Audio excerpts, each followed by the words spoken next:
she's been very candid about her experience. Sometimes I'm just like, okay, I could have done without that information because it's just like I don't need to know that. But nonetheless.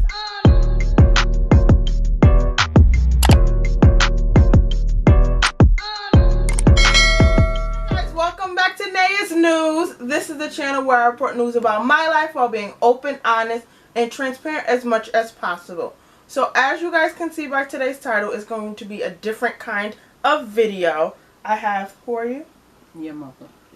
Okay. Yes, this is my mom. We're going to be talking about a sensitive topic. For those of you who don't know, October is DV Awareness Month, and that means it's Domestic Violence Awareness Month. And my mom has agreed to talk about her domestic violence story. So I wrote some questions down. A lot of this information I already know, but I wrote some questions down so she can tell her story about the time she was in a DV. Do you consider it a DV relationship? That's abusive? Yes. Yes. Yes. The time she was in a domestic violence relationship. And for our own viewers, she refers to herself as a survivor versus a victim. And the difference is just how you perceive yourself. So she considered herself to be a survivor of that relationship. So, let's get started. Do you want to say his name? Or you just want to say no? Okay. We don't have to do that. Okay, let's get started. I was very, very, very young. Okay, so that's a question. How old were you in that relationship? I was 20. How long did the relationship last? Long enough. Like when you left, like how old were you? 23. Okay. So, first question, that's just a little bit of background. First question, describe your relationship with that guy. I know this, but for the sake of privacy, we're not going to say his name. In the beginning? Yes. He was very polite, nice, but he became aggressive like he thought he was my father. What were the signs?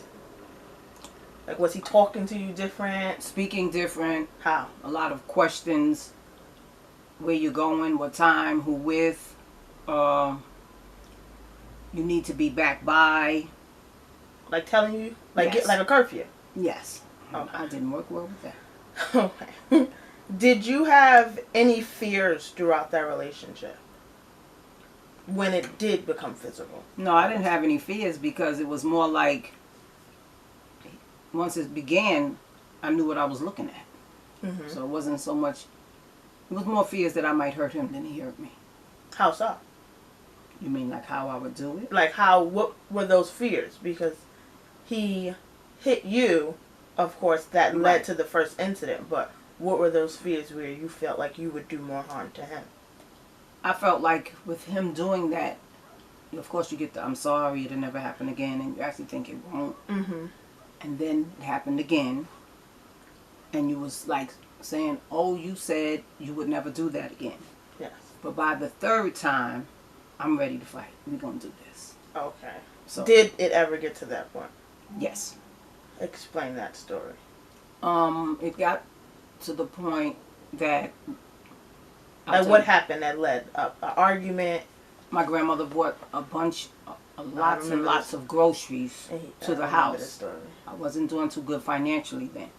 And she was much younger and she bought lots of food. And I went to take Lacey to school. Lacey is my older brother. And when I came back, I got off the elevator. I said, oh, somebody cooking some good food.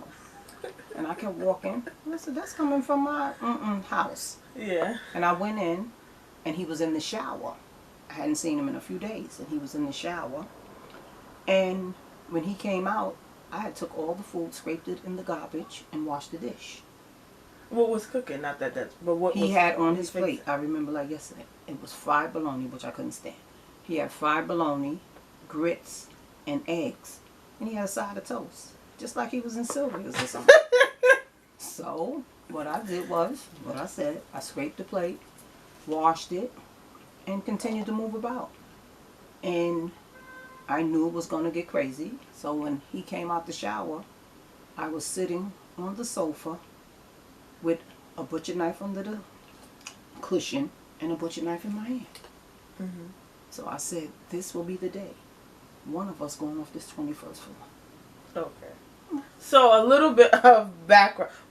This is not a funny story, but we're looking back on this because my mom, one thing I do appreciate about her, she's right here. One thing I do appreciate about you, she's always very candid when it comes to her life experiences and just very direct and don't sugarcoat or just one of those I'll let you make the mistake kind of thing. She'll tell you all bearings raw and anything. Me and my mom have talked about relationships, just her relationships, mine, friendships, sex, if you will. We've talked about all of that. And she's been very candid about her experience. Sometimes I'm just like, okay, I could have done without that information. Because it's just like, I don't need to know that. But nonetheless, I do appreciate how... Because I always tell you, it doesn't bother me hanging out with you. If that makes sense. Like some of my friends, you hang out with your mom? Just because you don't like yours don't mean I can't like mine. So, and generally, I appreciate those conversations. Okay, back to the video. Can I say something? Yes, you can. That's because I allow each of you to live your lives. Mm-hmm. And I allow y'all to make your mistakes, even when I see something I don't approve of. Because she's going to tell you she doesn't like it. That's not going to go without. I'll give it a minute, and if I see it persisting, let's sit down and talk. And that's what we do. Yes.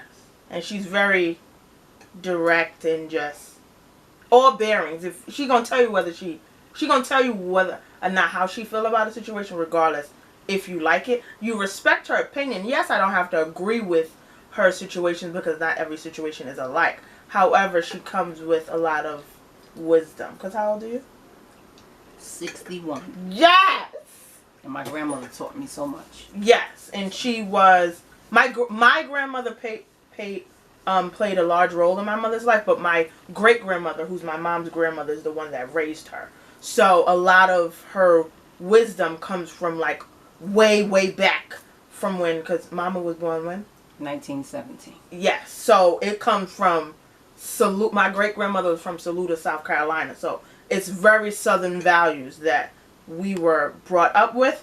My grandmother, she's a little bit hood, if you will. If you will. So she comes with a little bit of a rougher edge. My great-grandmother talks with a little bit of humility and just calmness compared to my grandmother. Okay, so another...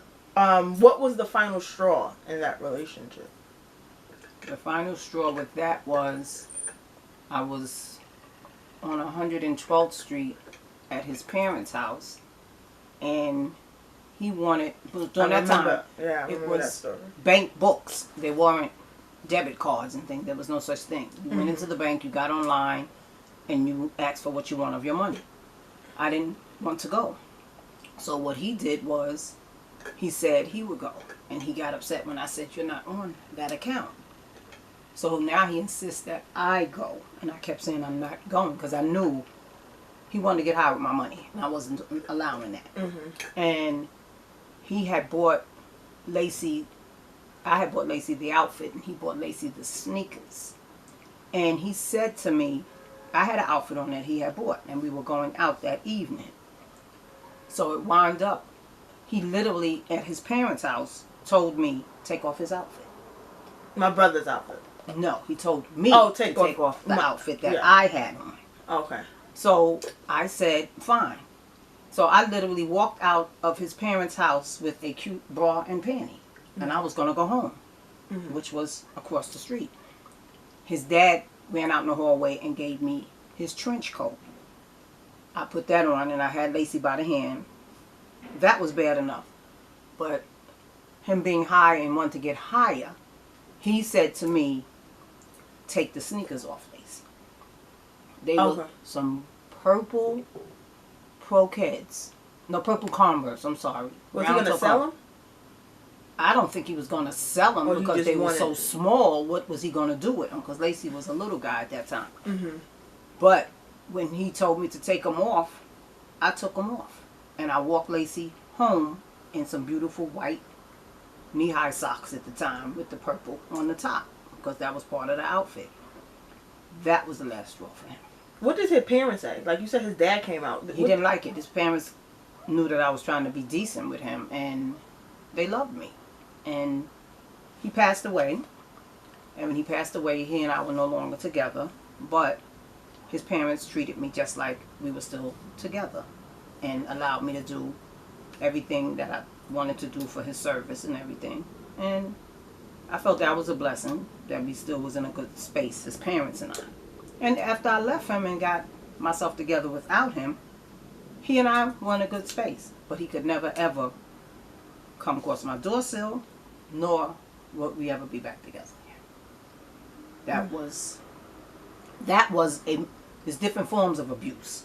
Yes. That was the mental side of that. Mm-hmm. And that's why after I had my children, you often heard me say, I didn't allow anyone to spend their money on you. Mm-hmm. Give me the money and let me maneuver it.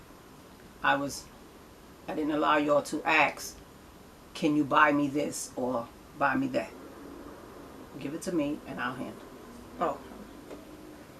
And a follow-up, what advice would you give people that have gone through similar experiences? Well, if they've gone through it, maybe it's finished and they're out of it. Or if they're still presently in it, get out. Mm-hmm. Because, as my grandmother says, zebra don't change their stripes. They're going to Southern term. Yes. Eventually, they did it once, they're going to do it again. And a lot of people that are abusive, they're damaged. Yeah, have been abused. Right, they're damaged, and they have that good old saying, hurt people. Because they don't know anything else. And like my mother always say, pay attention to who you get involved with, because they were raised by someone. Mm-hmm. And that someone may have not known how to raise them. Yeah. So they don't have a concept of how to treat a person. There are women that are abusive as well. Yes, that is very true. They're abusive, but most women are not physically abusive. Mm-hmm. They're mentally abusive to someone. Mm-hmm. And verbal abuse, we all get mad and we go crazy and we say things, Lord knows I do. But the good side of that, if you can apologize, you do. But I think to clear the slate after you've done that, tell a person, I said what I meant to say. Mm-hmm. Don't have them thinking you're going to apologize for it and you so hardly meant to say what you said. Say it. Yeah. That's interesting. How did you meet him? Just hanging out in the block and young. And my mom was a little tenderoni back in the day. Just stop. Hanging out. I'm going to try to find some pictures. She was that thing back in the day. And he was that guy that was going to make sure once the hood knew that you and he were dating, wasn't nobody going to play with you. This was fine. And believe it or not, I've often told y'all, dealing with him is how I became able to defend myself. How so? Well, when you get a little knock here and knock there from that person, mm-hmm. and then he's actually told you, put your hands up like this, do like that. No, you don't stand like that.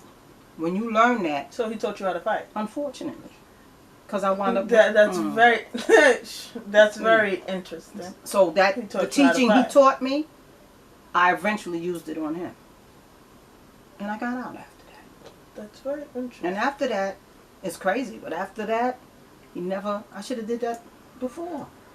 Yeah, but you didn't know. I didn't know, and I wasn't maybe good enough to defend myself at that point. But once he taught me, I said, oh, this works. I'm going to use it for him. Hoping it would never be the next time. But that third time, and some might say, why you stayed for 3?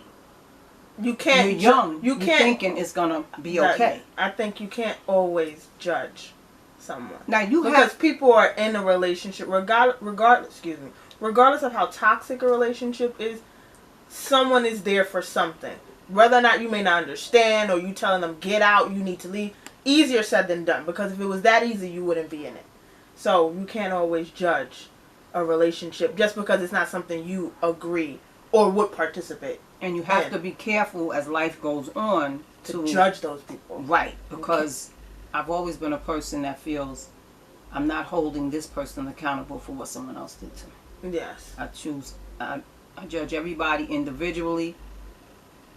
I pay attention to the same things, but if you see it's not happening, you don't say it will never happen. You just relax that it's not happening.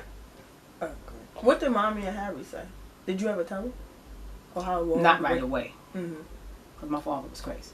So, yeah. So, what did Mommy say? She never was like, well, what did you do? She never felt like that. Mm-hmm. But all honesty, by the time they actually found out about him and I had already left and I was out, and I didn't say anything to them because I felt I handled it. But when they found out, they were like, get out of here. Mm-hmm. No, he didn't. I was like, yes, he did. Yeah, because they didn't know. Right. What did Harry say? He was more like, I'll go get him. I said, no, it's okay. You know. What did Zach say? Zach is my uncle. What did Zach say? Zach was, I kept it really from him too. You know. Mm-hmm. But actually, once within my next relationship, he seeing the person that I was, and I wasn't going through that with him, he was more like, well, if I see him, I might do this or that. That's why I always say, be careful what you tell the next person.